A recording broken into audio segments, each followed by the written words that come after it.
오늘 저희들 레위기 12장에 있는 말씀부터 함께 살펴보고자 합니다. 창조하시고 타락한 연후에 문제가 생기게 되었다는 것인데, 처음에는 그 규정이 아주 단순했습니다. 에덴 동산에서는 선악과 하나만 안 먹으면 되는 거예요. 규율이 딱 하나였죠. 하나님과 관계를 맺을 때 한 가지를 하면 관계가 깨어지는 거예요. 선악과를 먹으면 안 되는 거죠, 그렇죠? 그걸 먹으면 관계가 깨어지는 거예요. 근데 참 사람이 말을 안 들어서 에덴에서 쫓겨나고 죄악이 관영하게 되고, 그리고 물로 심판받은 연후에 다시 기회가 주어졌음에도 불구하고 죄악이 관영하게 되자 또 언어를 다르게 해서 흩어 버리셨죠. 왜냐하면 사람이 여전히 자기가 주인 되는 그 교만을 버리지 못하고, 또 자기 욕심을 가지고 자기 형상을 신으로 섬기는 그런 어리석은 일들을 하기 때문이었죠. 그래서 아브라함과 이삭과 야곱과 요셉과 사귀시면서 하나님 어떤 분이신지 알려주시고, 그리고 그들을 이제 애굽에 들어가게 하셨다가 하나님이 준비가 다 되시자 그들을 애굽에서 불러내실 때 다시 한번 자신이 그 능력으로 어떤 분인지를 다 계시하시고 난 연후에 시내산에서 언약을 맺습니다. 그 언약을 맺은 내용 중에 이제 이 레위기 내용이 있는 거예요. 시내산 언약, 율례와 법도죠, 그렇죠? 이 구약할 때 실제로 약속의 모든 내용이 이 레위기입니다. 그래서 시간이 지나면 법이 조금 많아지기 마련해요. 근데 우리가 이 법을 대할 때 꼭 기억하셔야 될 것이 무엇이냐면, 이 법은 최대한이 아니라는 거예요. 제가 어릴 때 오해한 것 중에 하나가, 하나님 말씀이니까 무조건 최고다 이렇게 생각했거든요. 그러다 보니까 레위기를 대할 때 자꾸 미화를 시키게 되는 거예요. 그래서 이것이 최상의 법이라고 이제 오해를 해서, 요즘 우리가 경험하고 있는 이 과학기술하고 견주어 봤을 때 참 의아한 것들이 많더라고요, 보니까. 그런데 알고 보니까 이 레위기라고 하는 법전의 이 법은 최소한의 법이에요. 원래 법이라고 하는 것이 그 수준이 그 최대치가 아니라는 거예요, 맥시멈이. 하나님께서 말씀하실 때 최고를 말씀하셨느냐, 아니면 이것보다 못하면 절대 안 된다는 최저를 말씀하셨느냐, 그런 정도의 구분 없이 읽으면 오해가 많아지는 거예요. 그러다 보면 이 성경을 읽을 때 또 이상한 미화가 자꾸 생기고, 그 잘못 봤으니까 자꾸 잘못된 설명을 갖다 붙이게 되는 거예요. 실제로 최고의 법은 예수님이 우리를 사랑하신 것처럼 서로 사랑하는 거예요. 그리고 이 법의 원래 정신을 말씀하셨죠. 이 법의 원래 정신은 이웃을 내 몸처럼 사랑할 때 최소한 요것 정도는 해야 된다, 이런 이야기입니다. 또 하나님을 사랑할 때 최소한 요거만큼은 해야 된다, 이렇게도 주신 법이거든요. 그러니까 여기에 걸려가지고 턱걸이하고 앉아있고 그러면 안 됩니다. 우리가 이런 법들의 원래 정신, 그것이 어디 있는가 하는 것도 조금 짚고 난 다음에 우리가 읽어나가면 훨씬 좀 도움이 될 것 같습니다. 잘 아시는 것처럼 하나님께서 먼저는 이 모든 법의 그 핵심이 무엇인지를 십계명에다가 담아 두신 거예요. 그리고 하나님과 함께 하면서 이제 배워가라고 그 성막을 만드시고 함께 하는 것을 보여주셨죠. 그래서 이 레위기 법전은 그 4개의 큰 윤리가 있다는 말씀을 드렸습니다. 그러니까 하나님에 대한 신앙 윤리, 그리고 이제 생명 윤리, 그리고 이제 가정 윤리, 그 사회 윤리, 이걸 합치면 하나님 사랑, 이웃 사랑, 이렇게 되는 것이죠. 그래서 우리가 이 제사를 얘기할 때 알고 보니까 제사의 본질은 순종이었다. 그래서 하나님 계신 걸 확실히 믿고 그분을 경외하면서 정말 그분을 사랑하는 마음으로 하나님 앞에 나와서 그분의 말씀을 신뢰하면서 따라 사는 것, 이게 가장 기본인 것이다. 그리고 하나님 앞에 나아갈 때에는 자기의, 자기 생각, 자기 욕심, 다른 불을 가지고 나아가면 아무리 하나님 하면서 주여 주여 한다 할지라도 아무 의미가 없는 것이다. 아버지의 뜻대로 행하는 것이 그게 신앙이지, 하나님 하면서 자기 멋대로 살면 다른 불을 갖고 오는 것이니까 아무 의미가 없는 것이죠. 그 다음에 이웃을 내 몸같이 사랑하려면 그 자기 몸 잘 관리가 돼야 되겠죠. 그렇죠? 그래서 우리가 이 생명에 대한 윤리를 얘기할 때 이 건강이나 위생이 굉장히 중요하고, 우리가 사람을 온유하게 대하는, 그리고 무엇보다 생명 자체를 존중히 여기는, 그래서 우리가 적어도 이 땅에서 최고의 가치라고 한다면 생명 자체라는 거예요. 생명보다 더 귀한 가치는 없는 것입니다. 그래서 생명 자체를 보존한다는 것은 우리 인생에 있어서 굉장히 중요한 가치거든요. 하나님이 생명을 내셨으니까. 그래서 우리가 이 생명 윤리에 대해서 말씀할 때마다 우리가 서로를 존중하는, 그래서 인격과 그 양심을 우리가 인정해주고, 그리고 난 다음에 그 마음 상하지 않게 늘 함께 협조하는 게 중요하죠. 그래서 이 가정윤리를 얘기할 때에는 질서를 깨트리지 않도록, 질서가 깨어지면 그러면 이제 여러 가지 문제가 생기는 거예요. 그래서 이 아내의 순종과 남편의 그 책임, 자녀의 공경과 부모가 자녀를 노엽게 하지 않는 가장 기본적인 가정 질서가 있다는 거예요. 그리고 그 가정 질서에 있어서 겸손함이 있어야 대화가 되니까 대화가 끊어지지 않도록 하는 것이 가정 윤리의 가장 기본이었던 것이죠. 그리고 이제 우리가 사회 윤리를 다루게 되어지면 긍휼과 자비와 온유와 겸손 이런 걸 우리가 다루었는데, 실제로 그 시편 19편에 그 레위기를 바르게 좀 읽을 수 있는 그 가이드라인이 있습니다. 우리 한번 먼저 오늘은 시편 19편을 잠깐 갔다가 레위기 12장으로 돌아오도록 합시다. 시편 19편 같이 가봅시다.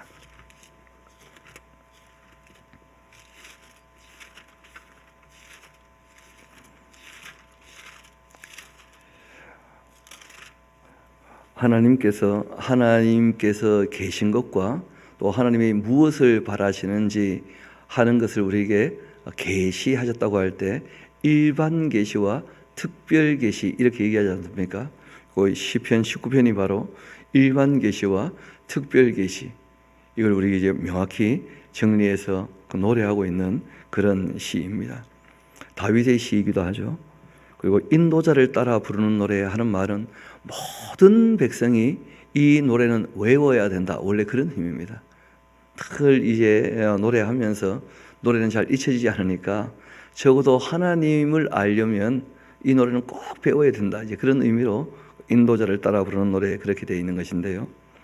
하늘이 하나님의 영광을 선포하고 궁창이 그 손으로 하신 일을 나타내는도다. 날은 날에게 말하고 밤은 밤에게 지식을 전하고 있는데, 그러니까 하나님 창조 세계는 정말 하나님의 영광을 드러내면서 움직이고 있는데 언어가 없어요. 말씀도 없고 들리는 소리도 없고, 거의 사람들에게 언어로는 말씀하는 게 아니라는 거예요. 이 일반 계시, 자연 계시는 정말 우리가 바르게 보면 하나님께 영광 돌리는, 하나님 계신 게 너무나 확실함에도 사람 귀에 들리는 언어로 전달되는 것은 아니니까 그 깨달음이 좀 필요하죠. 이 일반 계시는. 그럼에도 그 소리가 온 땅에 통하고, 그리고 또 그의 말씀이 세상 끝까지 이르도다. 하나님이 해를 위하여 하늘에 장막을 베푸셨도다. 해는 그 신방에서 나오는 신랑 같고 그 귀를 달리기를 기뻐하는 장사 같아서 하늘 이 끝에서 나와 하늘 저 끝까지 운행하며 그 열기에 피할 자가 없도다. 태양을 보면 하늘이 참 많은데 태양을 만드신 분을 우리가 하나님하고 섬기지 않는가?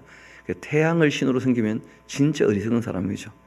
그러니까 우리가 만물을 보면서 만물을 창조하신 분을 한번 좀 생각해 보자, 이렇게 공부하고 난 다음에 여호와의 그 율법은 완전하여서 영혼을 소성시키며 여호와의 증거는 아주 확실하여서 우둔한 자를 지혜롭게 하며 여호와의 교훈은 정직하여 마음을 기쁘게 하고 여호와의 계명은 순결하여서 눈을 밝게 하도다.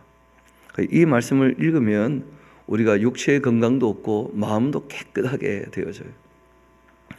또 이웃과 평안도 누리게 되어지고 참 생명도 얻게 되는 것이죠. 여호와를 경외하는 그 도. 하나님 말씀에 순종하는 게 하나님을 경외하는 가장 첫걸음이겠죠. 정결하여 영원까지 이르고 여호와의 법도는 진실하여 다 의로우니 금 곧 많은 순금보다 더 사모할 것이며 꿀과 송이꿀보다 더 달도다.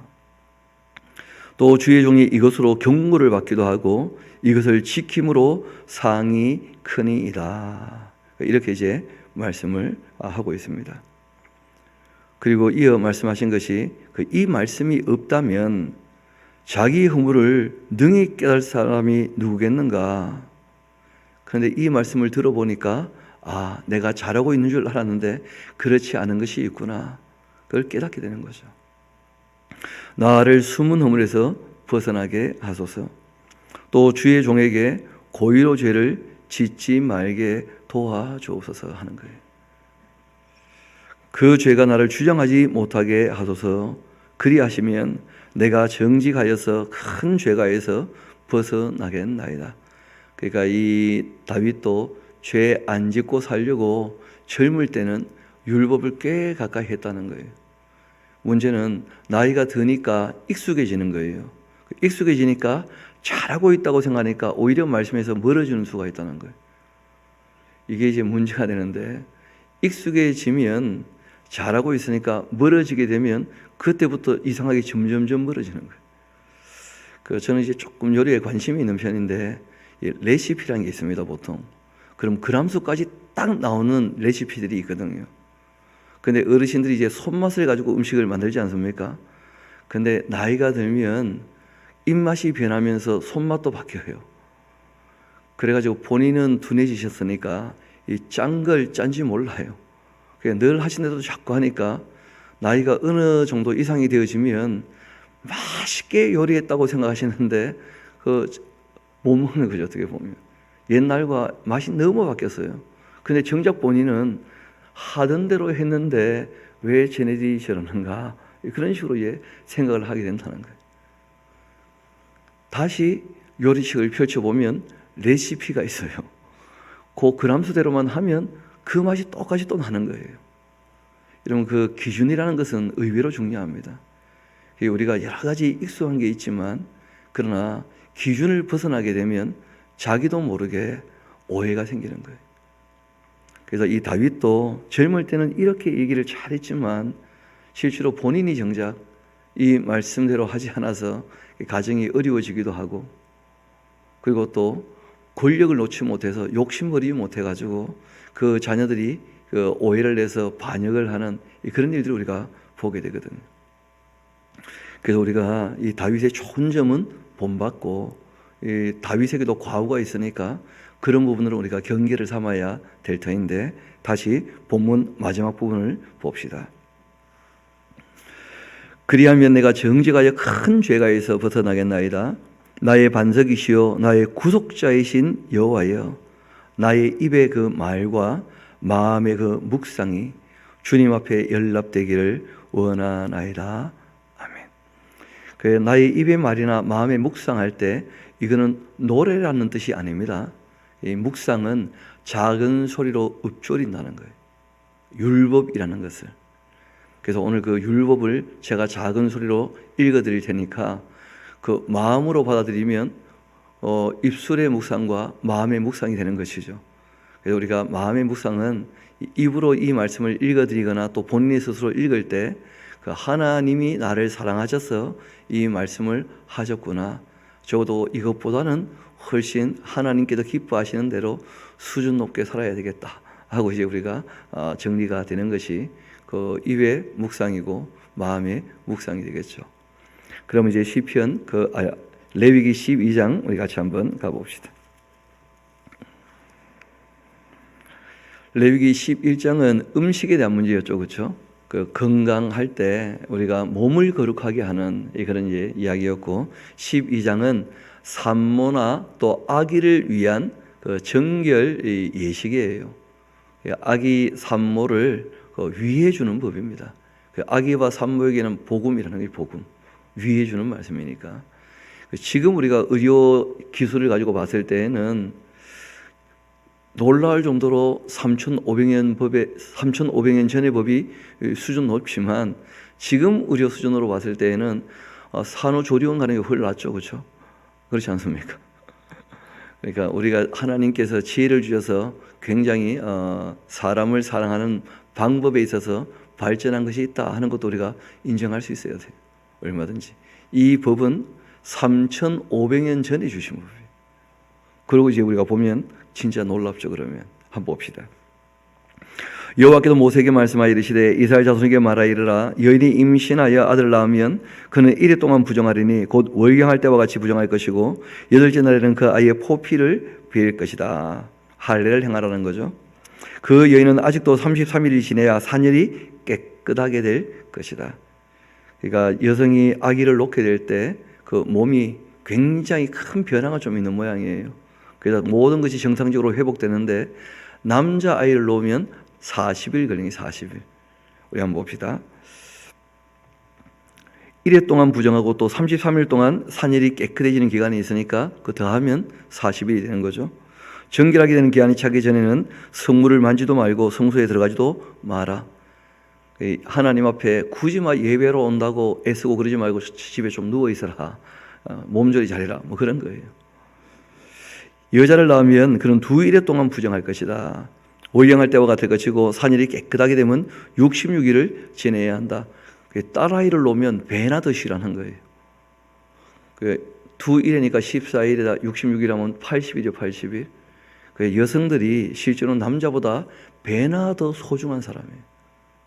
그 이유가 있습니다. 여성의 몸에는 아기 집이 있어요.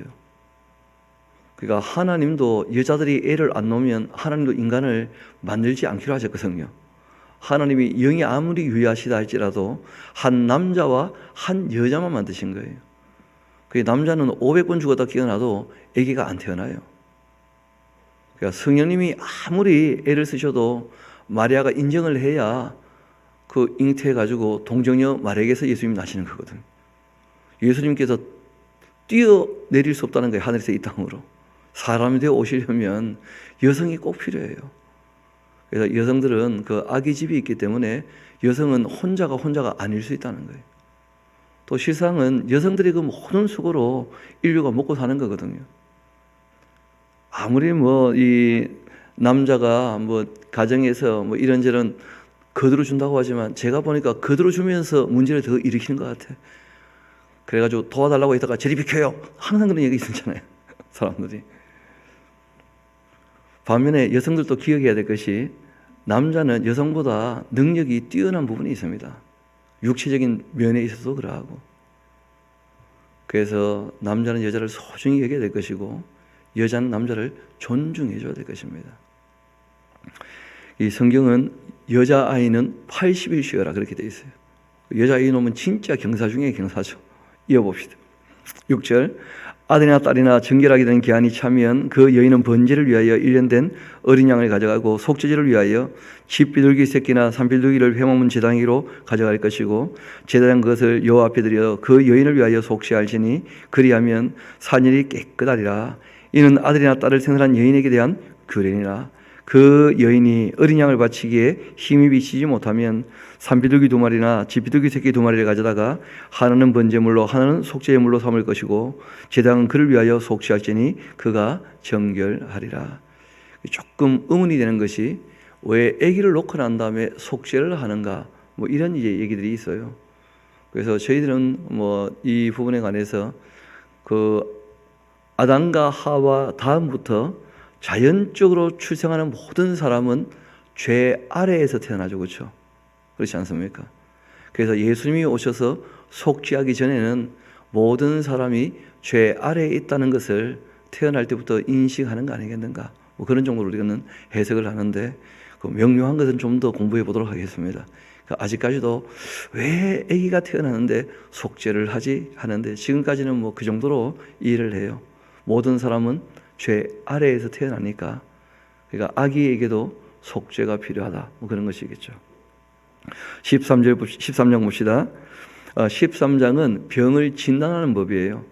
지금은 우리가 6개월이나 그리고 또 1년마다 한 번씩 정기 검진하잖아요. 그 정기검진이 훨씬 수준 높은 겁니다. 지금 여기서 얘기하는 것은 더불어 살 때 피부 쪽에 이 병이 생기면 전염될 수 있으니까 격리시키는 것부터 해서 몇 가지 이제 규율을 가지고 얘기를 하는 거예요. 위생에 대한 문제죠. 한번 봅시다. 여호와께서 모세와 아론에게 말씀하여 이르시되 만일 사람이 그 피부에 무엇이 돋거나 뾰루지가 나거나 색점이 생겨서 그 피부에 나병 같은 것이 생기거든 그를 곧 제사장 아론에게나 그 아들 중 한 제사장으로 데리고 갈 것이고 제사장은 그 피부의 병을 진찰할지니 그 환부의 털이 휘어져서 졌고 또 환부가 피부보다 우묵해졌으면 이는 나병의 환부라 제사장이 그를 진찰하여 그를 부정하다 할 것이고 피부에 색점이 희나 우묵하지 않고 그 털이 희지 아니하면 제사장은 그 환자를 이래 동안 가둬둘 것이고 또 이래 만에 제사장이 그를 진찰할지니 그가 보기에 그 환부가 변하지 않고 또 병색이 피부에 퍼지지 아니하였으면 제사장이 그를 또 이래 동안을 가둘 것이며 이래 만에 제사장이 또 진찰할지니 그 환부가 엷어졌고 병색이 피부에 퍼지지 아니하였으면 피부병이라 제사장이 그를 정하다 할 것이고 그 옷을 빨 것이라 그리하면 정하리라. 그러나 그가 정결한지를 제사장에게 보인 후에 병이 또 피부에 퍼지면 제사장이 다시 보일 것이고 제사장은 진찰할지니 그 병이 피부에 퍼졌으면 그를 부정할지니라. 이는 나병임이니라. 사람에게 나병이 들었거든 그를 제사장으로 데려갈 것이고 제사장은 진찰할지니 피부에 흰 점이 돋고 또 털이 휘어져서 거기 생살이 생겼으면 이는 그 피부에 오랜 나병이라 제사장이 부정하다 할 것이고 이는 그가 이미 부정하였은즉 가둬두지 않을 것이며 제사장 보기에 나병이 그 피부에 크게 발행하였으면 발행하였을 그 환자의 머리부터 발끝까지 퍼졌으면 그가 진찰할 것이고 나병이 과연 그 전신에 퍼졌으면 그 환자를 정하다 할지니 다 희어진 자인즉 정하거니와 아무 때든지 그에게 생살이 보이면 그는 부정한즉 제사장이 생살을 진찰하고 그를 부정하다 그렇게 할지니 그 생살은 부정한 것인즉 이는 나병이며 그 생살이 변하여 다시 희어지면 제사장이로 갈 것이고 제사장은 그를 진찰하여서 그 환부가 희어졌으면 환자를 정하다 할지니 그는 정하니라. 피부에 또 종기가 생겼다가 나았고 그 종초에 흰 점이 돋거나 희고 불그스름한 그 색점이 생겼으면 제사장에게 보일 것이고 그를 진찰하여 피부보다 얕고 그 털이 희면 그를 부정할지니 이는 종기로 된 나병의 환부임이라. 그러나 제사장이 진찰하여 거기 흰 털이 없고 피부보다 얕지 않고 빛이 엷으면 제사장 그를 이래 동안 가둬둘 것이며 그 병이 크게 피부에 퍼졌으면 제사장 그를 부정하다 할지니 이는 환부임이니라. 그러나 그 색점이 여전하고 퍼지지 아니하였으면 이는 종기 은적이니 제사장은 그를 정하다 할지니라. 여러분 지금 여기 나병이라 이렇게 번역이 되어 있는데 지금처럼 이 병들이 세분화되어서 우리가 지칭하고 있는 한센스 병을 얘기하는 게 아니에요. 말 그대로 큰 카테고리 아래에서 이 피부에 어떤 이 균 때문인지 여하튼 이 자꾸 몸이 색깔도 변하고 그리고 부스럼이 생기고 문제가 자꾸 생기게 되어지면 이거는 퍼질 수 있다는 거예요. 그래서 이제 격리를 시키는 것이고 온몸이 하얘지면 그럼 진행이 다 끝나버린 거라. 그러면 이제 균이라고 하는 것이 이게 영원히 사는 것이 아니잖아요. 그렇죠? 그 사람에게서 이 균이 더 이상 진행이 끝나고 멈춰버리면 이게 전염이 안 되니까 전신이 하얘지면 그러면 정한나병이라 이렇게 해서 이제 또 함께 머물 수가 있는 것입니다. 그래서 나만 장군 같은 경우가 이 전신이 나병이 드는 그런 이제 정한나병이라 그러죠. 그리고 또 그 게하시라는 사람이 정한나병이기 때문에 나병이 있어도 이제 함께 지내는데 문제가 없었던 거예요. 그래서 나병이 지금 이 온 몸에 병이 이렇게 진행되고 있을 때에는 다른 사람에게도 어떻게 된다는 거예요? 전해진다는 거예요. 그럼 자기에게 진행이 다 끝났으면 그러면 그 문제가 없는 것이죠. 그런 정도의 내용입니다. 지금 우리가 나병은 아니지만 코로나 때문에 조금 생각할 수 있는 게 있죠. 그렇죠? 이 균이라고 하는 것이 처음에 자기 몸에서 이 균이 번지고 있을 때는 다른 사람과 접촉했을 때도 어떻게 됩니까? 균이 쉽게 번진다는 거예요. 그래서 오히려 초창기가 더 위험하다 그러지 않습니까? 근데 2주쯤 지나게 되시면 자기에게도 진행이 다 끝나버린 거예요. 그럼 다른 사람 만나도 어떻습니까? 안전하게 되는 것이죠. 지금 이제 우리가 훨씬 더 발달해서 하나님이 지혜를 주셨기 때문에 이러한 여러 가지 병들에 관해서 균이라고 하는 또는 바이러스라고 하는 그 원인이 어디 있는지도 하나님께서 충분히 이제 발견하게 하셨는데 3,500년 전에는 발견할 재간도 없죠. 그러니까 하나님이 말해봤자 알아듣지도 못해요. 그러니까 병이 진행되고 있다면 어떻게 하라는 거예요? 격리를 시켜라. 최소한 공동체의 그 건강을 위해서, 위생을 위해서 스스로 조심하도록, 그리고 진단할 수 있는 이 레위인 또 제사장이 거기에 대하여 정말 이 공동체 전체가 건강할 수 있게 신경을 좀 쓰라는 거예요. 본인도 함부로 나대지 말고 뭐가 좀 이상하면 격리를 해야죠, 당연히. 그것이 잘하는 거예요. 우리 이어봅시다. 24절입니다. 피부가 불에 대었는데 그 된 곳에 불구스름하고 희거나 순전히 흰 색점이 생기면 제당은 진찰할지니 그 색점의 털이 희고 그 자리가 피부보다 우묵하면 이는 화상에서 생긴 나병인즉. 그렇죠. 아니 화상 때문에 한세서병이 생깁니까? 그런 거 아니잖아요. 나병이란 말은 굉장히 큰 카테고리로 얘기했다. 이 당시에는 병명이 지금처럼 많지 않았기 때문에 그런 정도 이해하시면 크게 어렵지 않을 겁니다. 제장이 그를 부정하다 할 것이고 나병의 환부가 됨이니라. 그러나 제장이 보기에 그 색점이 흰 털이 없으면 그 자리가 피부보다 얕지 않고 빛이 엷으면 그는 그를 이래 동안 가둬둘 것이며 이래 만에 제장이 그를 진찰할지니 만일 병이 크게 피부에 퍼졌으면 그가 그를 부정하다 그렇게 할 것이군 할 것은 나병의 환부입니다. 만일 색점이 여전하여 피부에 그 퍼지지 아니하고 그 빛이 엷으면 화상으로 부은 것뿐이니까 제장이 그를 정하다 할 것은 이는 화상의 흔적임이니라. 남자나 여자의 그 머리에나 또 이 수염에 환부가 있으면 제당은 진찰할지니 환부가 피부보다 우묵하고 그 자리에 누르스름하고 가는 털이 있으면 그가 그를 부정하다 할 것은 이는 옴이라. 머리나 수염에 발생한 나병임이니라. 그 옴인데 나병이다. 그 옴은 옴이고 나병은 나병인데, 그렇죠? 그래서 아주 큰 카테고리로 얘기했다는 것을 우리가 이해할 수 있습니다. 만일 제사장이 보기에 그 옴의 환부가 피부보다 우묵하지 않고 그 자리에 검은 털이 없으면 제사장은 그 옴 환자를 일단 1회 동안 가둬두고 관찰해 보라는 거예요. 이 병이 진행되는지 아니면 이게 번지지 않는 것인지. 1회 만에 그 제사장 그 환부를 진찰하시니 그 옴이 퍼지지 않고 그 자리에 누르스름한 털이 없고 피부보다 우묵하지 아니하면 그는 모발을 밀되 환부를 밀지 말 것이고 제사장은 그 옴 환자를 또 1회 동안 가둬둘 것이며 그 2주가 그 격리의 기본인 거죠. 그때나 지금이나. 그게 놀랍지 않습니까? 지금부터 3,500년 전인데 일단 균 때문에 뭐가 문제가 생기면 2주 격리해라. 2주. 그렇게 얘기하는 거예요. 한 주 지나고 확인해보고 또 한 주 더 확인해보고. 이어봅시다. 34절. 이래 말이 제사장은 그 옴을 또 진찰하시니 그 옴이 피부에 퍼지지 않고 피부보다 우묵하지 아니하면 그는 정하다 할 것이고 그는 그 자기의 옷을 빨고 정하게 되려니와 깨끗한 후에라 할지라도 옴이 크게 또 피부에 번지기 시작하면 2주 지났다고 다 낫느냐? 아닙니다. 또 걸리는 수가 있어요. 또 제가 보니까 이낙연 대표 지금 두 번째 또 격리하고 계시죠. 총리 되시는 전 총리 말입니다. 균이라고 하는 것이 늘 그런 것이니까 계속 조심해야 돼요. 어쩔 수 없습니다. 지금 이렇게 이 바이러스가 퍼질 때는 계속 조심해야 돼요. 계속. 이어봅시다.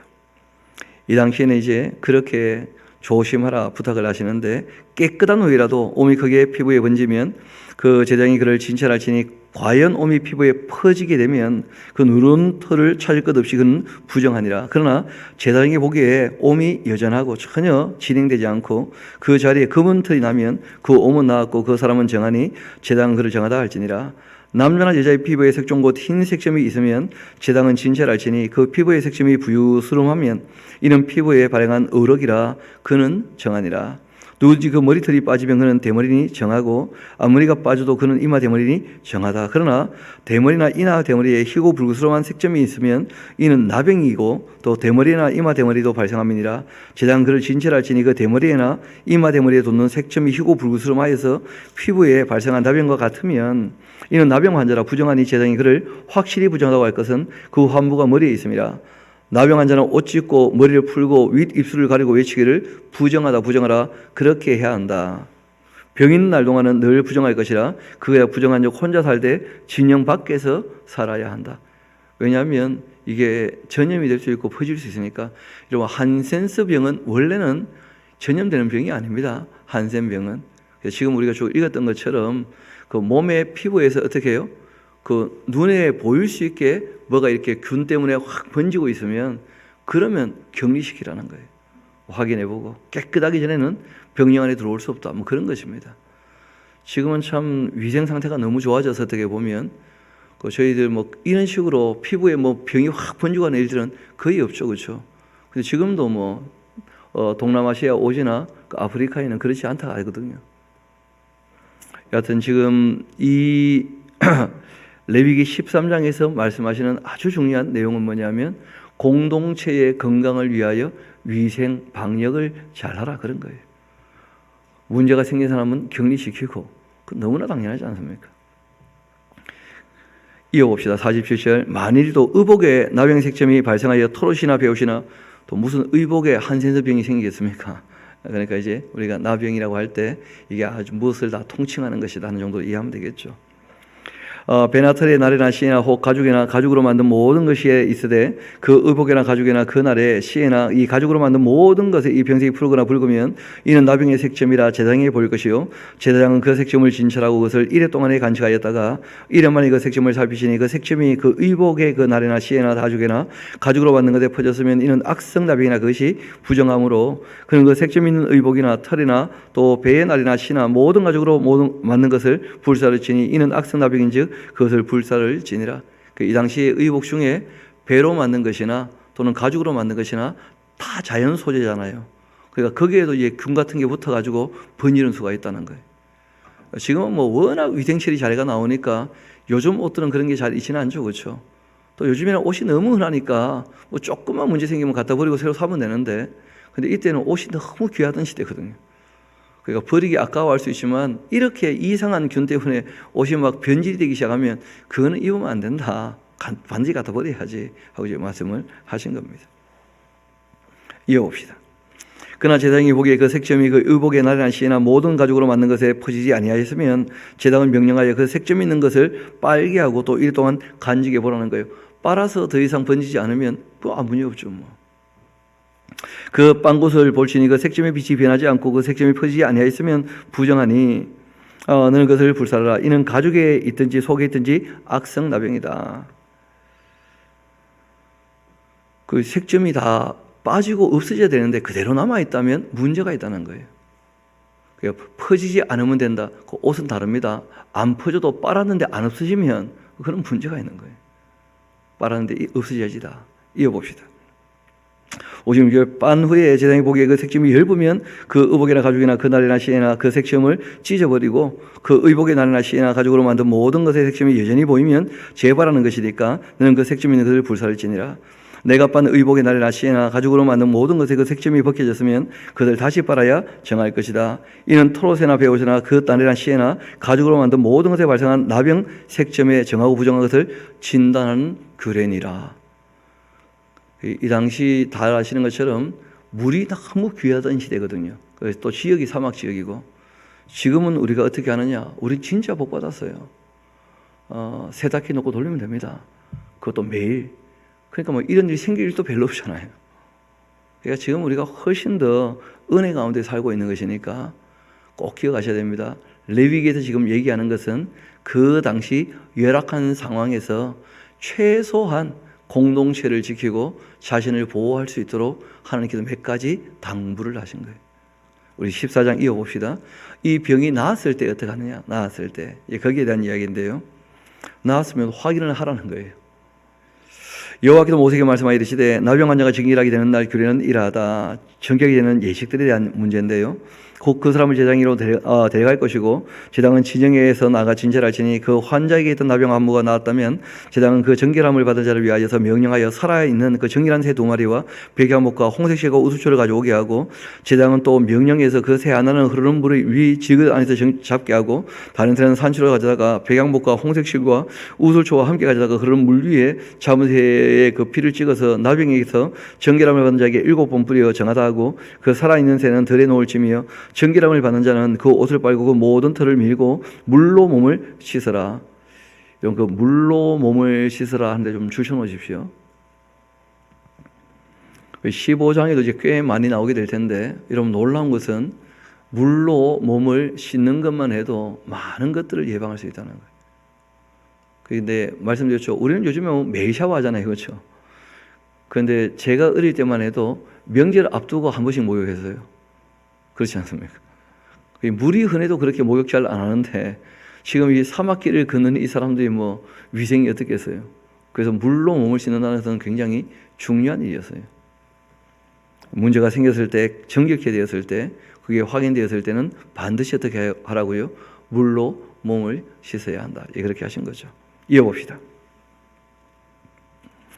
그리하면 정하리니 그 후에 진영에 들어올 것이나 자기 장막 밖에 이리를 몸을 꼬고 일곱째 날 그 모든 털을 밀고 머리털과 수염 눈썹을 다 밀고 그 옷을 빨고 몸을 물에 씻을 것이라. 그러면 정하리라. 반드시 몸을 물로 씻으라는 거예요. 여덟째 날 그는 흠없는 어린 순양 2마리 1년 된 이 흠없는 어린 양 1마리 또 고운 가루 10분의 3 에바에 기름 섞은 소재물과 기름 한 록을 취할 것이고 정결하게 하는 그 제사장은 정결함을 받을 자와 또 그 물건들을 회막문 여호와 앞에 두고 어린 순양 1마리를 가져다가 기름 한 록과 아울러 속건제를 드리되 여호와 앞에 흔들어서 요제로 삼고 그 어린 순양은 거룩한 양소 곧 이 속죄제와 번제물 잡는 곳에서 잡을 것이며 속죄건 제물은 이 속죄제물과 마찬가지로 제사장에게 돌리치니 이는 지극히 거룩한 것이니라. 제사장은 그 속건제물의 피를 취하여 정결함을 받을 자이고 오른쪽 귓뿌리와 오른쪽 엄지손가락과 오른쪽 엄지발가락에 바를 것이고 그리고 제사장은 그 또 한 록의 그 기름을 취하여 자기 왼쪽 손바닥에 따르고 오른쪽 손가락으로 왼쪽 손에 기름을 찍어서 그 손가락으로 그것을 여호와 앞에 7번 뿌릴 것이고 그리고 또 손에 남은 그 기름은 여호와 제사장이 정결함을 받을 자의 그 오른쪽 귓뿌리와 오른쪽 엄지손가락과 오른쪽 엄지발가락과 속건제물의 피 위에 그 바를 것이며 아직도 그 손에 남은 그 기름은 제사장이 그 정결함을 받는 자의 그 머리에 바르고 제사장은 여호와 앞에서 그를 위하여 속죄하고 또 제사장은 속죄를 드려서 그 부정함으로 말미암아 정결함을 받을 자를 위하여 속죄하고 그 후에 번제물을 잡을 것이고 제사장은 그 번제와 소제를 제단에 드려 그를 위하여 속죄할 것이라. 그리하면 그가 정결하리라. 여러분 정결케 하는 예식이 꽤 까다롭죠. 그 2가지 의미가 있다고 보는데 하나는 말씀대로 순종할 때 깨끗하게 된다 하는 것도 있고요. 실제는 이렇게 좀 귀찮게 해야 다음부터 조심해서 병 안 걸리겠죠. 병 한번 걸렸다가 나을 때 얼마나 복잡합니까? 공동체 안에 다시 들어오려면. 이어봅시다. 그래서 그런 것 같은데요. 실제로는 말씀한 대로 깨끗하게 할 때 이 예식이 있다는 거예요. 과정이 있고.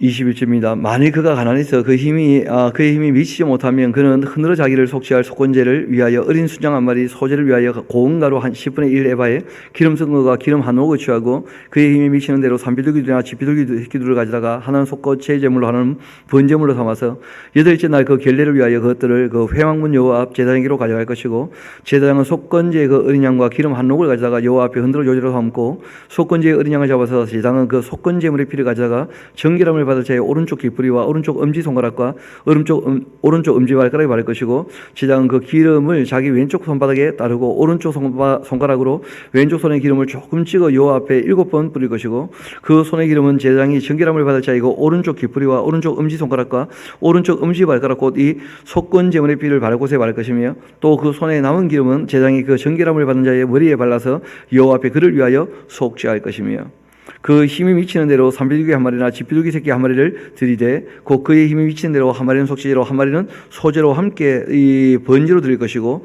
또 제사장은 정결함을 받을 자를 위하여 여호와 앞에 속죄하시니 나병 환자로서 그 정결의 시기에 그의 힘이 미치지 못한 자의 규례가 이러하다. 여호와께서 모세와 아론에게 말씀하여 이르시되 내가 너희에게 기업으로 주는 가나안 땅에 너희가 이를 때에 너희 기업의 땅에서 어떤 집에 또 나병의 색점이 발생하게 되면 집에 또 나병이 생깁니까? 한센서병이. 그러니까 이제 나병이라고 할 때 그 개념 자체가 지금 우리가 생각하는 그 의학적 상식으로서의 그 나병, 한센서병 그하고는 좀 전혀 다른 개념이에요. 이 말 그대로 지금 이렇게 현상을 봤을 때는 균이나 곰팡이나 이런 것 때문에 이제 색깔도 변하고 번지게 되는 이런 현상들을 다 얘기하는 것 같은데 그러면 당연히 깨끗하게 해야 되는 것이죠. 그것 이외에는 방법이 없는 것이니까요. 이어봅시다. 어떤 집에 나병의 색점이 발생하게 되거든 35절 그 집 주인은 제사장에 가서 말하여 알리기를 무슨 색점이 집에 생겼다 할 것이고 제사장 그 색점을 살펴보러 가기 전 그 집에 있는 모든 것이 부정을 면하게 하기 위해 그 집을 비우도록 명령한 후 들어가서 그 집을 볼지니 그 색점을 볼 때 그 집 벽에 푸르거나 붉은 무늬의 색점이 있어 벽보다 우묵하면 제사장은 그 집 문에 나와서 그 집을 1회 동안 폐쇄하였다가 1회 만에 또 가서 살펴볼 것이고 그 색점이 벽에 펴졌으면 그는 명령하여 색점 있는 돌을 빼내어서 성 밖 부정한 곳에 버리게 하고 또 그 집안 사방을 끓게 하고 그 끓은 흙을 성 밖 부정한 곳에 쏟아버리게 할 것이고 그들은 더 다른 돌로 그 돌을 대신하게 하며 다른 흙으로 집을 바를지니라. 돌을 빼내며 집을 긁고 고쳐 바른 후 이 색점이 집에 재발하면 제장은 또 가서 살펴보고 그 색점이 만일 집에 퍼졌으면 악성 나병인즉 이를 부정하니 그는 그 집을 헐고 돌과 그 제목과 그 집의 모든 흙을 성막 부정한 곳으로 내어 갈 것이며 그 집을 폐쇄한 날 동안에 들어가는 자는 저녁까지 부정할 것이고 그 집에서 자는 자는 그 옷을 빨 것이고 그 집에서 먹는 자도 그 옷을 빨 것이니라. 뭐 당연하겠죠. 고대 사회에서 이 집이라고 하는 것은 뭐 지금 우리가 지는 집하고는 좀 재료가 다르지 않습니까? 다 자연 재료거든요.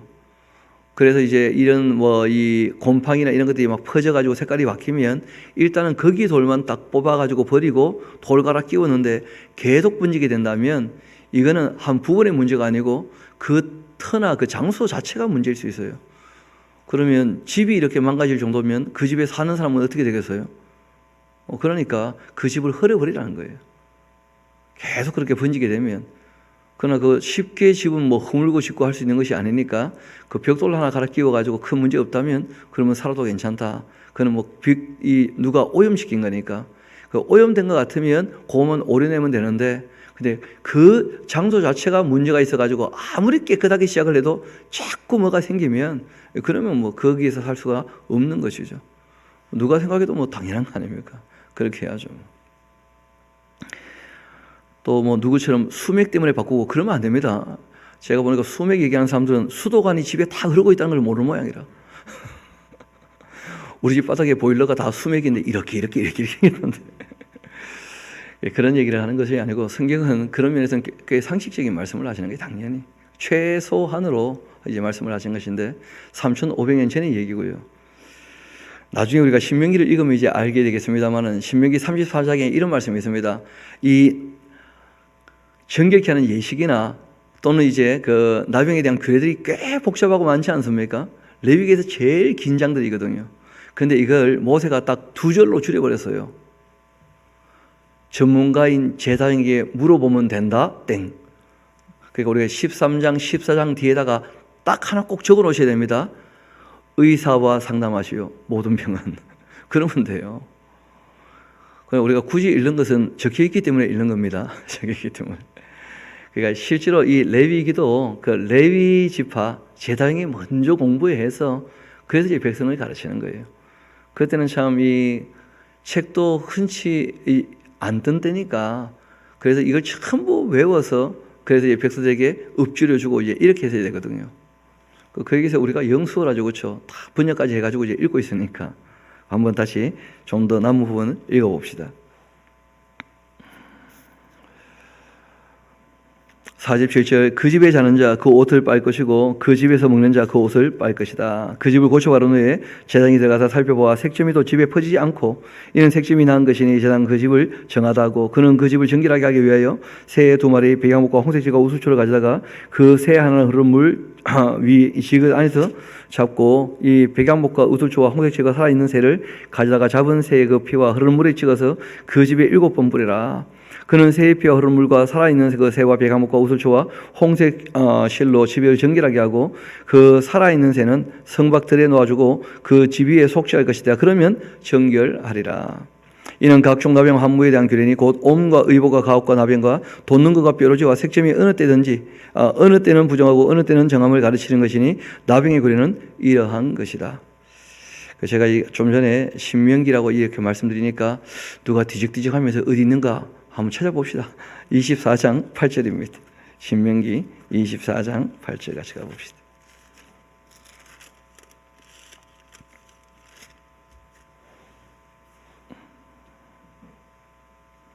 너는 나병에 대하여는 삼가서 레위 사람 제사장들이 너에게 가르치는 대로 힘써 다 지켜 행하라. 너희는 내가 그들에게 명령한 대로 지켜 행하라. 그러니까 일반 백성들은 이걸 이렇게 굳이 다 공부할 필요까지는 없다는 거예요. 그러나 한 번쯤은 드러나야 돼. 그래야지 이제 문제가 있을 때 누구한테 도움을 청할지는 알아야 될 거 아니에요. 그렇죠? 지금은 그런 게 또 너무 발달해가지고 외과는 외과, 내과는 내과, 안과는 안과 다 있잖아요. 그렇죠? 지금은 이제 도움을 청할 전문가들이 많아졌는데 이때는 이제 제사장에게 찾아가라. 그렇게 말씀하신 거예요. 15장 같이 가봅시다. 이 모세가 참 위대한 게 이 13장, 14장 이 많은 내용들을 해석을 하는데 한 줄로 끝냈어요. 그는 설명이 필요한 게 아니고 그 공부는 제사장들이 할 거니까 너네들은 전문가를 만나시게. 그러고 딱 끝내버린 거죠. 참 멋있게 해석했죠. 그렇죠? 지금 뭐 거의 100절이 넘는 이 구절을 한 줄로 줄였다니까요. 전문가와 상담하시오. 약은 약사에게, 병은 의사에게, 구약과 신약은 목사에게, 뭐 그런 것이. 자, 우리 15장 이어봅시다. 15장은 유출병, 지금으로 말하면 이 성병에 대한 문제예요. 참 이 성병의 이 균은 또 아주 독하거든요. 그래서 더러운 것과 접촉하지 말고 더러운 곳에 가지 말라는 거예요. 그래도 살다 보면 또 그런데 갈 수가 있으면 그럼 반드시 돌아와서 어떻게 하라는 거예요? 더러운 것과 접촉했다면 반드시 물로 씻으라는 거예요. 그래서 거기 우리가 읽어 나갈 때 물로 씻으라 하는 말이 있을 때마다 한번 표시를 해봐요. 그 참 놀라운 얘기죠. 3,500년 전에 균에 관계된 그 균이란 말을 알 수가 없잖아요. 이때는. 그렇죠? 그러니까 더러운 걸 만지면 무조건 물로 씻으라는 거예요. 물로. 그러면 균이 이렇게 옮겨오는 것이 거의 차단되죠. 거의 뭐 90% 이상이 차단되니까요. 한번 봅시다. 여호와께서 모세와 아론에게 말씀하여 이르시되 이스라엘 자손에게 말하여 이르라. 누구든지 그 몸에 유출병이 있으면 그 병을 유출병으로 말미암아 부정한 자라. 그는 유출병으로 말미암아 부정하다함이 이러하니 곧 그 몸에서 흘러나오든지 그 몸에서 흘러나오는 것이 막혔든지 부정한즉 유출병이 있는 자는 눕는 침상은 다 부정하고 그가 앉았던 자리도 다 부정하니 그 침상에 접촉한 자는 그 옷을 빨고 물로 몸을 씻을 것이며 저녁까지 부정하리라. 유출병이 있는 자가 앉았던 자리 자리에 앉은 자는 그 옷 빨고 물로 씻을 것이고 저녁까지 부정하리라. 유출병이 있는 자의 그 몸에 접촉하는 자 그 옷을 빨고 물로 몸을 씻을 것이며 저녁까지 부정하리라. 유출병이 있는 자가 정한 자에게 침 뱉으면 정한 자는 그 옷을 빨고 물로 몸을 씻을 것이고 저녁까지 부정하리라.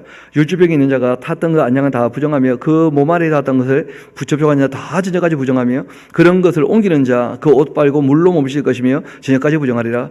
유출병이 있는 자가 물로 몸을 그의 손을 씻지 않고 아무든지 만지면 그 자는 그 옷을 빨고 또 물로 몸을 씻을 것이며 저녁까지 부정하리라. 유출병이 있는 자가 만질 그 지긋은 깨트리고 나무 그릇은 다 물로 씻어라. 유출병이 있는 자는 그 유출이 깨끗해지거든 그가 정결하게 되기 위하여 1일을 센 후에 옷을 빨고 흐르는 물에 그 몸을 씻을 것이라. 그러면 그가 정하리니 여덟째 날 산비둘기 2마리나 지피돌기 새끼 2마리를 자기를 위하여 가져다가 회막문 여호와 앞으로 가서 제장에게 줄 것이고 제장은 그 한 마리는 속죄제로 다른 한 마리는 번제로 드려 그 유출병으로 말미암아 여호와 앞에 속죄할지니라. 설정한 자 전신을 물로 씻을 것이고 저녁까지 부정하리라. 정수가 묻은 모든 옷, 이 가죽은 물에 빨 것이고 저녁까지 부정하리라. 남녀가 동침하여 설정하였다면 둘 다 물로 몸을 씻을 것이고 그리고 저녁까지 부정하리라. 여러분 16절과 17절은 그런 정상적인 내용입니다. 거기 보면 그 참 이 다 뭐 성인들이니까 새벽에 말씀드리기 좀 그렇기는 합니다만은 이 설정이라고 할 때 그 자위로 말미암은 설정을 얘기해요. 그러니까 동침을 했든지 또 혼자 설정을 했든지 그거는 무슨 큰 죄를 짓거나 전혀 그런 게 아니에요. 그냥 몸의 위생을 위해서 어떻게 하라는 거예요? 그냥 씻으면 돼요. 그러니까 애들이 조금 크면 문을 함부로 열면 큰일 납니다. 서로 민망해지니까 반드시 귀뜸을 하시고 그리고 무엇보다 중요한 것은 빨리 장가를 가거나 시집을 가야 돼. 안 그러면 항상 문제가 생기니까 뭐 그런 정도의 얘기예요. 그래서 설정을 하면 그냥 물로 씻으면 끝나는 겁니다.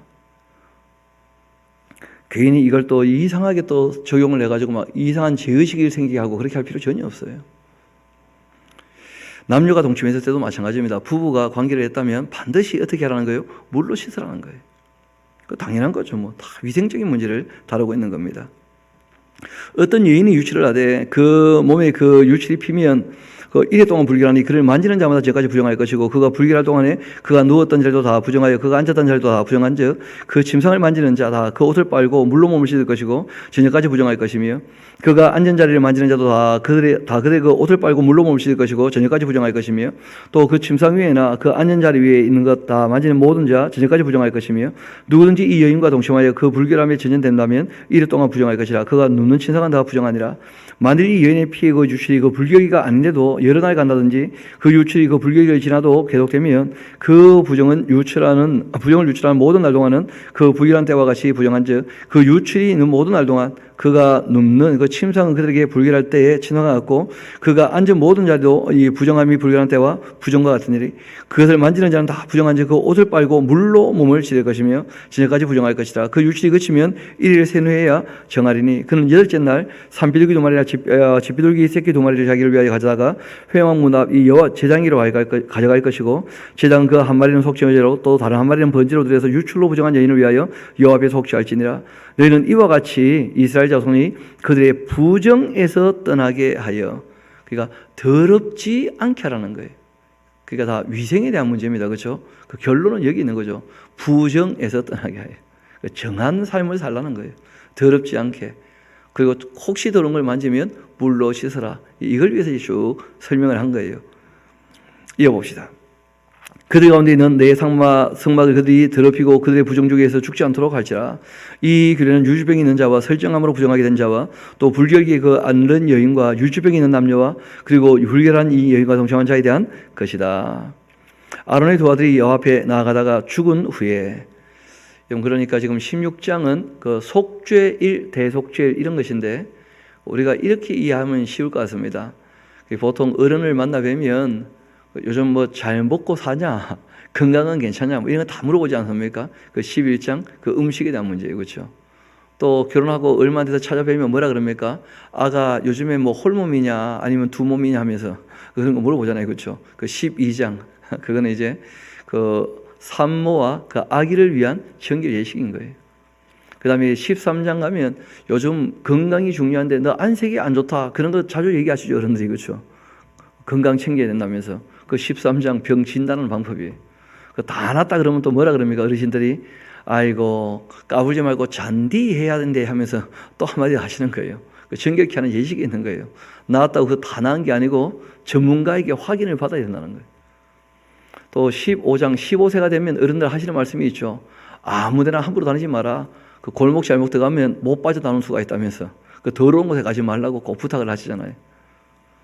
그런 것처럼 15장 그 더러운 것 만지지 말라는 거예요. 더러운 곳에 가지도 말고. 근데 혹시 접촉했다면 반드시 물로 어떻게 하라는 거예요? 씻으라는 거예요. 그리고 16장이 이제 속죄일, 대속죄일의 문제인데 이거는 뭐 달리 표현하면 이런 겁니다. 몸도 참 중요하지만 이 장소도 굉장히 중요하지만 너 마음도 어떻게 해야 된다는 거예요? 깨끗해야 된다. 마음도. 1년에 한 번씩 마음도 깨끗하게 씻으라는 거예요. 마음도.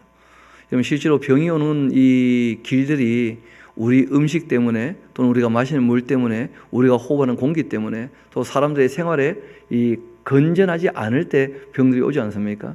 또 이 환경이 나쁘면 병이 오지 않습니까? 근데 또 한 가지는 뭐냐면 마음이 병들면 몸도 병드는 수가 많다는 거예요. 마음이 병들면. 그래서 성경은 우리에게 끊임없이 부탁을 합니다. 제발 좀 하나님 아버지라고 믿으면 담대하시라. 이 사람들아 염려 좀 하지 마시고. 예수님께서 늘 말씀하시는 거거든요. 무엇을 먹을까 마실까 입을까 염려를 하지 마라. 하나님께서 너희가 구하기 전에 있어야 할 것은 다 아시니까 정직하고 성실하게 살면 삶의 필요를 다 채워주신다. 그렇게 다 약속하시면서 끊임없이 말씀하시는 게 두려워하지 마라. 염려하지 마라. 걱정하지 마라. 늘 그렇게 말씀하시거든요. 우리 주님 말씀을 믿을 수 있게 되기를 소망합니다. 걱정하면 그게 불신이죠. 뭐. 하나님 안 믿는 거니까. 우리 한번 속죄일, 대속죄일 같이 한번 봅시다. 아론의 두 아들이 여호와 앞에 나아가다가 죽은 후 여호와께서 모세에게 말씀하셨는데 여호와께서 모세에게 이르시되 내 영 아론에게 이르라. 성소에 휘장한 이 법궤 위 속죄소 앞에 아무 때나 들어가지 말라. 그리하여 죽지 않도록 해라. 이는 내가 구름 가운데서 속죄소 위에 나타남이라. 이 아론의 성소에 들어오려면 수송아지를 그 속죄제물로 삼고 순양을 번제물로 삼아서 거룩한 세마포 입고 또 세마포 속바지를 그 몸에 입고 또 세마포 띠띠고 세마포 관을 쓰시니 이것들은 거룩한 옷이라 물로 그 몸을 씻고 입을 것이며 이스라엘 자손의 회중에게서 속죄제물을 삼기 위하여 순염소 2마리와 번제물로 삼기 위하여 순양 1마리를 가져갈지니라. 이 아론 자기를 위한 그 속죄제의 수송아지를 들이되 자기와 집안을 위하여 속죄하고 또 그 두 염소를 가지고 회막문 여호와 앞에 두고 두 염소를 위하여 제비를 뽑되 한 제비는 여호와를 위하고 한 제비는 아세를 위하여 그렇게 할지며 아론은 여호와를 위하여 제비를 뽑은 염소는 속죄제로 드리고 아세를 위하여 제비 뽑은 염소는 산채로 여호와 앞에 두었다가 그것으로 속죄하고 그 아세를 위하여 광야로 보내라는 거예요. 여러분 우리가 죄에 대한 이 특성이 있지 않습니까? 죄는 한꺼번에 소멸되는 게 아니라는 거예요. 여러분 죄는 사하여 주시지만 또 죄는 또 짓습니까? 안 짓습니까? 그래서 우리가 두 가지를 꼭 기억해야 됩니다. 죄를 지었을 때에는 이 죄를 속하는 게 꼭 필요해요. 두 번째는 죄를 멀리 해야 돼요. 그래서 두 마리의 염소가 필요한 거죠. 하나는 죄값을 어떻게 해요? 전가해서 죽여버리는 것. 또 하나는 죄를 어떻게 해요? 멀리 하는 것. 그래서 이 두 마리 염소가 꼭 필요한 겁니다. 우리가 하나님께로 회심할 때 우리의 죄값은 누가 다 치르신 거예요? 예수님께서. 그래서 예수님께서 속죄 양이라 그러지 않습니까? 우리가. 그리고 예수님이 부탁하시죠. 내 말로 너희가 다 씻음 받았음에도 불구하고 서로 발을 또 어떻게 해야 됩니까? 씻어줘야 돼요. 예수님 말씀을 따를 때만 우리가 죄에서 벗어날 수 있습니다. 그래서 이 세례 요한은 예수님을 바로 이 아사셀의 염소처럼 표현하기도 했죠. 세상 죄를 지고 가는 하나님의 어린 양이다. 그리고 그 다음에 또 이 하신 말씀은요, 달라서요. 하나님의 그냥 어린 양이라는 거예요. 그러니까 예수님은 속죄를 하셨고 또 우리에게 죄를 떠나 사는 삶도 우리에게 다 가르쳐 주시고 본을 보이셨다는 거예요. 이어봅시다. 아론은 자기를 위한 속죄제 그 수송아지를 드리되 자기 그 집안을 위하여 속죄하고 자기를 위한 그 속죄제 수송아지 잡고 향로를 가져다가 여호와 앞 제단 위에 피운 불을 그곳에 채우고 또 곱게 간 향기로운 향을 두 손에 채워가지고 휘장 안에 들어가서 여호와 앞에 보정하여 향년으로 그 증거계 위 속죄소를 가리게 할지니 그리하면 그가 죽지 아니할 것이며 그는 또 그 수송아지의 피를 가져다가 손가락으로 속죄소 동쪽에 뿌리고 또 손가락으로 그 피를 속죄소 앞에 7번 뿌릴 것이며 또 백성을 위한 속죄제의 염소를 잡아서 그 피를 가지고 휘장 안에 들어가서 그 수송아지의 피를 행한같이 그 피로 행하여 속죄소 위와 속죄소 앞에 부르시니 곧 이스라엘 자손의 그 부정과 그들이 범한 모든 죄로 말미암아서 지동소를 위하여 이 속죄하고 또 그들의 그 부정 중에 있는 회망을 위하여 그같이 할 것이고 그가 지동소에 속죄하러 들어가서 자기와 그 집안과 이스라엘 온 회중을 위하여 속죄하고 나오기까지는 누구든지 회막에 있지 못할 것이며 그는 여호와 앞 제단에 나와서 그것을 위하여 속죄할지니 곧 그 수송아지 그 피와 염소의 피를 가져다가 제단 귀퉁이 뿔들에 바르고 또 손가락으로 그 피를 그 위에 7번 뿌려 이스라엘 자손의 부정에서 제단을 성결하게 할 것이고 그 지동소와 회막과 제단을 위하여 속죄하기를 마친 후 살아있는 염소를 드리되 아론은 그 두 손으로 살아있는 그 염소의 머리에 안수하고 이스라엘 자손의 모든 불의와 그 범한 모든 죄를 아뢰고 그 죄를 염소의 머리에 두어서 미리 정한 사람에게 맡겨 광야로 보낼지니 염소가 그들의 그 모든 불의를 지고서 접근하기 어려운 땅에 이르거든 그는 그 염소를 광야에서 놓을지니 아론은 회막에 들어가 놓을지니라. 아론은 또 회막에 들어가서 지동소에 들어갈 때 입었던 세마포 옷을 벗어 거기에 두고 또 거룩한 곳에서 물로 그 몸을 씻고 자기의 옷을 입고 나와서 자기의 그 번제와 백성의 번제를 드려 자기와 백성을 위하여 속죄하고서 속죄 제물의 그 기름을 이 제단에 불사할 것이고 염소를 아사셀에게 보낸 자는 그 옷을 빨고 물로 그 몸을 씻은 후 진영에 들어갈 것이며 속죄제 그 수송아지와 속죄제 염소의 피를 그 송소로 들여다가 속죄하였은즉 그 가죽과 고기와 똥을 밖으로 내다 불사할 것이고 불사른 자는 그 옷을 빨고 물로 그 몸을 씻은 후 진영에 들어갈지니라. 너희는 영원히 이 길을 지킬지니라. 이 일곱째 달 곧 그달 10일에 너희는 스스로 괴롭게 하고 아무 일도 하지 말되 본토인에게든지 또 너희 중에 거류하는 거름이 있는지 다 그렇게 하라. 적어도 1년에 한 번은 그 모든 국민이 속죄제에 참여하면서 속죄일이죠, 그렇죠? 다 마음을 좀 깨끗하게 죄를 다 씻고 죄를 멀리하고 그렇게 꼭 한번 다짐하는 게 중요하다는 거예요. 그래서 우리도 요즘 송구영신 이런 얘기 하죠, 그렇죠? 그러니까 새해를 시작할 때 우리가 과거의 모든 이 악한 거 다 버리고 우리가 새롭게 한번 또 주의 말씀대로 살아보자. 또 그렇게 결단하는 시간들을 우리가 대부분 갖고 있기도 합니다. 너희는 영원히 이 일을 지키라. 일곱째 달고 그달 14일 너희는 스스로 괴롭게 하고 아무 일도 하지 말되 본토인이든지 너희 중에 거류한 가름이든지 다 그렇게 하라. 이날이 너희를 위하여 속죄하여서 너희를 정결하게 하리니 너희 모든 죄에서 너희가 여호와 앞에 정결하리라. 그러니까 우리가 지금 쭉 읽어보면 피를 7번 뿌리고 이런 내용들 쭉 나오잖아요. 왜 그렇게 할까요? 적어놓으세요. 모른다. 하라면 하라는 대로 하자 그냥. 그래서 그때는 그렇게 다 했다는 거예요. 지금은 이 모든 것이 우리가 별로 의미가 없죠, 그렇죠? 그러나 그 내용 자체는 의미가 없는 것이 아닙니다. 형식은 의미가 없어요. 형식은. 내용은 지금도 똑같아요. 죄와 우리가 다 멀리 살아야 돼요. 주의 말씀을 따라서. 이어봅시다.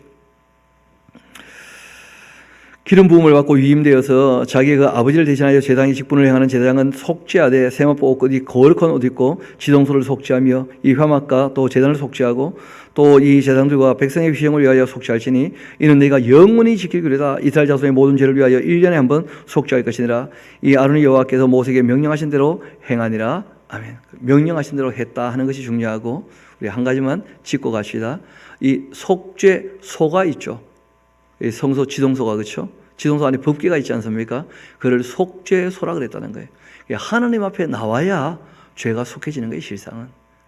그것 때문에 이런 의식들이 있었던 거예요. 마음에 각인시키려고. 그리고 그 속죄소, 그 법궤 안에 뭐가 있습니까? 그 말씀이 있는 거예요, 말씀. 말씀을 따라야 죄를 떠나 사는 거예요. 그래서 이 속죄소를 또 딴 별명이 있었죠. 뭐라고 합니까?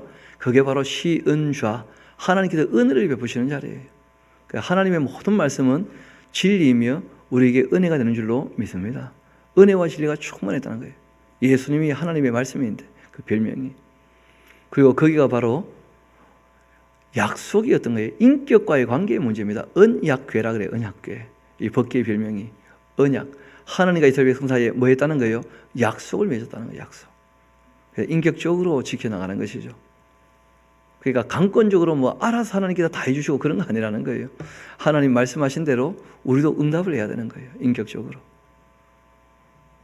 그리고 그것이 법궤이기도 했죠. 뭐. 법궤. 그래서 법궤, 언약궤 또는 이 시은좌, 속죄소 이런 이에 우리가 이름들을 좀 연도해 두면 그 의미가 거기서 드러나는 것이니까, 거기에 이제 십계명 돌판이 있었고 십계명 돌판에 대한 어떻게 보면 해석이라고 할 수 있는 것이 지금 레위기 법전인 거예요. 이걸 또 더 줄이면 결국은 하나님을 사랑하는 것이고 이웃을 내 몸같이 사랑하는 가장 기본이 이러한 것이다 하고 이제 말씀하시는 겁니다. 그리고 최상을 얘기한 것이 아니라는 말씀을 드렸죠. 그렇죠? 최소한 요렇게도 안 하면 안 된다 하고 이제 말씀하신 내용이니까.